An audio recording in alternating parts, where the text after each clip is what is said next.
Non, tu as une vidéo, mais vidéo, on est à yoté. Mais non, c'est un hôtel avec beaucoup d'attention. Nangana yo, tu as une lunette. Hôtel avec beaucoup d'attention. Pour, on a ébi que chauffer au moins d'un tout le monde on a terreau, mais minga, swing à moins d'un. Zambe simbangai. Merci Galagana Nzelo na ponaki. Comme on c'est comme moi. Dax, vidéo ya prophète Nabiso. Ngana yo total. Ndeko Nabiso pe prophète. To landa mambo loba. Après to zonga. Ngamo na ebi logo na obongiselo. On va regarder. La centrale. Ocha 3B. Na bandeli. Na telemi okola mosakoli na cité mivake église eza na munga fo. Amen. Tokobeta le 26 contre le Maroc. Tokocha 3B. Babi mingi eza na centrale. Merci ici prophétie. Amen. Amen. Victoire. Amen. Dax, prophète a l'année bien. Besoin que ça soit là, non bien. Pardon. La centrale. Ocha 3B. Na bandeli. Na telemi okola mosakoli na cité mivake église eza na munga fo. Amen. Tokobeta le 26 contre le Maroc. Tokocha 3B. Babi mingi eza na centrale. Merci ici prophétie. Amen. Amen. Victoire. Amen. Mon frère. Oui, mon frère. On a dit mon sacol. Oui, oui. N'est-ce pas lundi? Match Betama il est 25, hein? Oui, oui. Le 25. Ils ont le 26. Et là? Ils ont le 26, ils ont le 25. Ok. Bah bien qu'on t'a dit 3. Ah, mon frère. Ah, tu crois que c'est Ghana noir? Mon frère. Émission non, ils ont pas. Parce que où tu vas bien tourner dans Ngakara. Match yo lundi à Bissona Maroc et qu'il y a 3 billes. Tekene 1-1. 1-1. Oui, bien, prophète a passé adresse. L'église. Bandi mia una bolimbi sangai. Et dans Gaïté, Nadaro Yambande au prophète P. C'est que ça net yo. Mi longola prophète. Mi longola nanu. Mi chamondimi. Vous avez joué en église. Tango, prophète alobaki bongo. Ngai siko na camarade na yo. Na semble en église na binoté. Na moni vidéo na. Émission nous a passé ma casse. Il n'a pas cité. Aux équations. Yo. Loba na prophète na bino. Bon, sincèrement, nous avons l'habitude d'en juger Batouté. Tolobi te ko juger. Yo micha mondimi. Vidéo wana siko yeli yo otala bo yo ki makambu prophète amino lobaki. Jour ngo yo po dans l'église. Parce que hôtel bena match boyeke 1-1. Hôtel so yo ki dagi date le 25. Yo loba na prophète. Zala sincère. O mi kande comment Mosakoli. Bon, dans le bas. Oui, minute Tata Mosakoli. Kaka lokola yo. Mosakoli Samuel. Azwa qui paie mafuta akene kotia David mais à se tromper qui m'a la mon côté mi balete mi satute malebele au raté sikoyo on sa papa nangai mais l'accident que au ratera toujours on va te goluka hein t'es dans le belé penda boya solo naki kinoa t'es esma t'es ngama pe prophète obike Jaspile on y a fait le vote. Ah, tika, comme on a pas semblant à te. Oh, mais ma longue histoire. T'es non, sincèrement. Nga, na olen nisai. Nenga na miebeli. Naza tellement loyal. Attends, ma mine au côté. N'aime c'est papa. Attends, Samuel a bêté pemben. À se tromper. Tinza ma robe misa David. N'est-ce pas pate. Oui, oui. Ça arrive aussi au prophète, au vrai prophète. De ne pas se retourner. Yo, on dirait au milieu bâté. Au monde yo, on a dit ko Ngai, oh, nga no l'église. Si vous voulez bien le meminga, le meminga pa na e. Oui. Pour na zongelo. Est-ce que vous comprenez démarche na ngata? En fait, dans quel kuna total aye, tous zo bon numéro mais tous zonga. Est-ce que vous yebike? Frère na biso.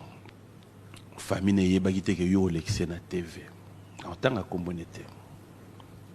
Non seulement tu as 15 000 francs. Tu n'as pas ça l'émission à Hollande, à Oyoka, à Oloba. Mais à l'église, c'est quoi? C'est mon frère. Makambo Sabiso, est-ce que ça bien? Ah oui, il fait ça, mais la bien avant l'émission. Mambo Sabiso, est-ce que ça bien? Est-ce que vous avez conseillé frère à Oloba? Oui, nous sommes conscients. Vous avez conseillé frère à Omona? Oui. Mais vous avez développé la TV? Oui, autant dans la TV, certainement. Mais Makambo Sabiso l'église, il y a 15 000 francs. Que ce gars y était.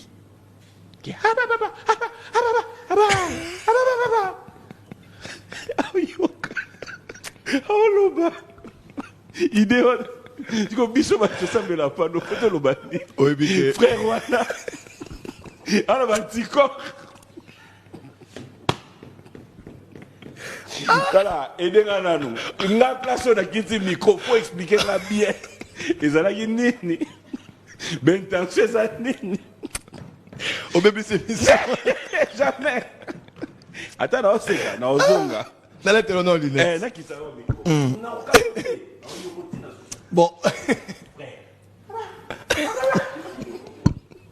Au fait, nous avons demandé jour à la prédication, là. Bah, moi, toute ma famille, bah, on s'est remis à Sili. Mais on a vu ça comme baba. Mais dis-le, nous avons un loba. Tu vas aller à la moussière, là. On a bien. On a bien. Ah, à loba. Mais bon, on peut pas docteur. Bon, on est sur la TV. Oui, mais là, on a sous quand même émission. Non, c'est pour. Tala, ngamona vanda na mona ma vie, mais oyonde. Ah! Au clôturer 2022. Si on répond de biso là. Au plaît, oui, mais na yemo tu as pas c'est comme ça. Donc à moi ndé bozala ine jour voilà. Tu te sais eh bon yo kana kinyoka. Si on nous quête oui à reconnaître. Oko kata. Mais nyoka bibi na sac. Famille va balouker. Ah là tu as frappé fort. Non là tu as... Pardon. Qui ne sait l'engue? Qui ne sait l'engue? Il est makasi. Voilà. Nakane ko sega boete le lo. Ah nzambe na ngai. Je peux pas de ça na biso boe na Congo. Ah, et na yo mo le lisio. En fait, elle on a compris que ça m'a la sougana na pas de problème. Ngelo go ça a plaisir. Joanna, aotala yo. Azo yo. Bon, répondez-moi. Bon, là, la télé dans lunettes là. Idée venait de Guinée. Bon, après dire. Passe mystère, ils ont la raté. Non, il y en a tout. Non, tout c'est un anneau. Tu peux mandat pour. Non, Dax, c'est vrai. Attends, non, si pour te répondre, Dax, une pause, s'il te plaît. 15 000 francs. Tu n'as pas ça l'émission à Hollande, à Oyoka, à Oloba. Mais à l'église, c'est quoi? C'est qu'à c'est jusqu'au dimanche, il ne vient pas témoigner. Il restera mieux. C'est moi qui l'ai dit. Dimanche. Mais non, non, le bâti. Non, non, le bit. On commet pas, on sort le bas, on va bien commis baba. Non, non, le bas, non, le bas. Moi, on va l'envoyer faire l'envoyer. Non, le bas, non, non, le bas. Donc, c'est qu'ils ont archifo, archifo. Et à le couta. Mon frère. Makambo Sabiso, est-ce que ça bien? Ah oui, il fait ça, mais la bien avant l'émission. Mambo Sabiso, est-ce que ça bien? Est-ce que vous avez conseillé frère à Oloba? Oui, nous sommes conscients. Vous avez conseillé frère à Omona? Oui. Mais vous avez développé la TV? Oui, autant dans la TV, certainement. Mais Makambo Sabiso, l'église, il y a 15 000 francs. Que ce gars y était.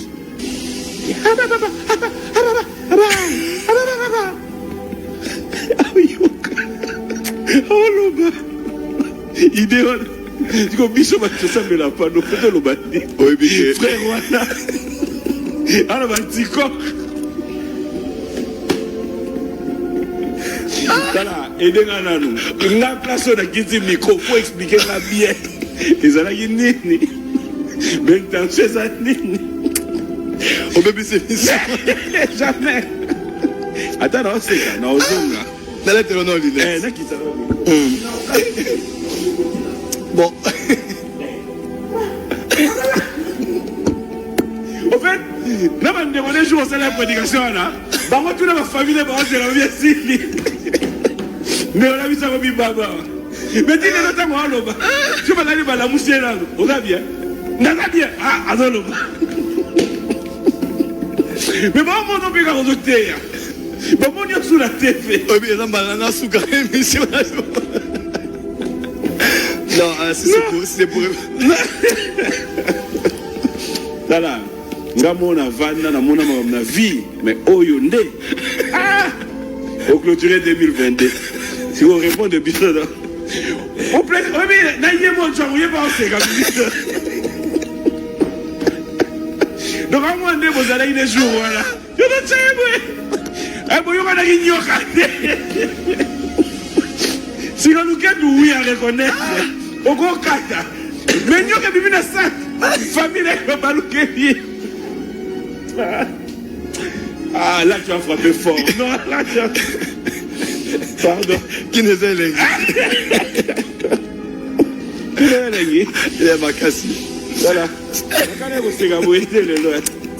Ah, Zambélangaï. Je ne peux pas ça dans la biso de Congo.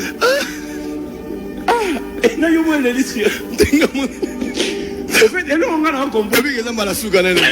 Pas de problème. Il y a le ça fait plaisir. Joanna, aotala yo. Azo yo. Bon, répondez-moi. Bon, là, tu es dans l'unité. Il est venu de Guinée.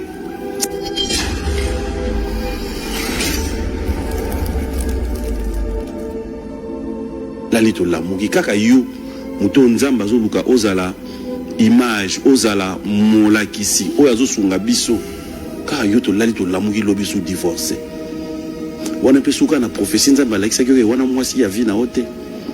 Wana susu kaka to loba na biso ke mwasi wana oyo yo tango ndima ko ndo bala. Akoma ki peka mabeta ko komine na ndako. Comment tu expliques tout ça? Oye komi na kati ya mariage na ngai.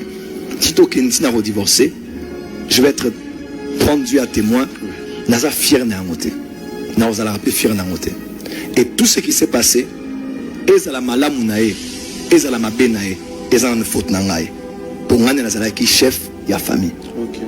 Ata Eve mutelaki mutali boso menza matunaki Eve ozala pité atunaki Adam ozala pi.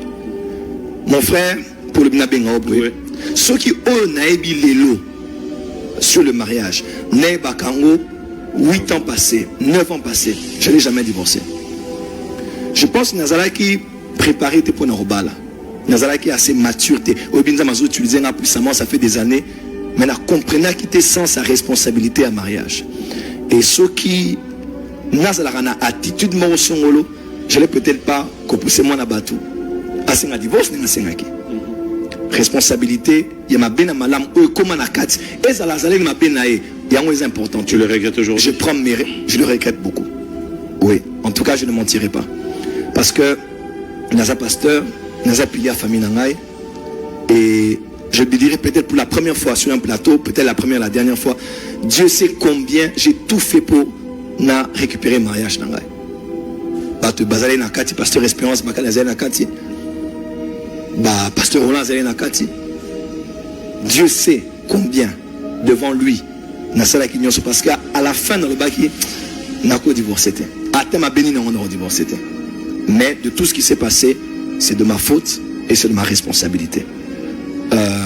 Je l'aurais mieux traité, je n'aurais pas divorcé. Je me serais mieux comporté, je n'aurais pas divorcé. Mais c'est arrivé, je n'en suis pas fier. Parce que ils ont peur, parce qu'ils n'ont pas un modèle devant eux. Mais je crois que Dieu est bon et sa miséricorde durera toujours. Et que Dieu peut prendre un échec pour le retourner, pour des leçons de sagesse.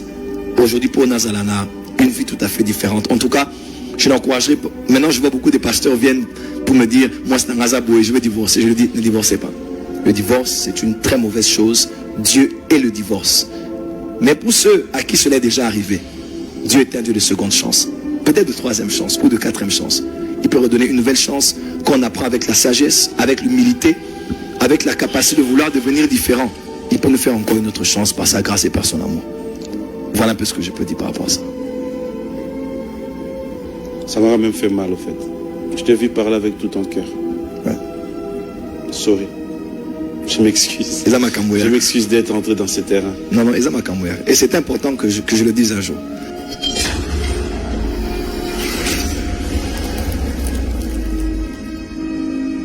En tout cas, tous mes encouragements au Léopard. Ok.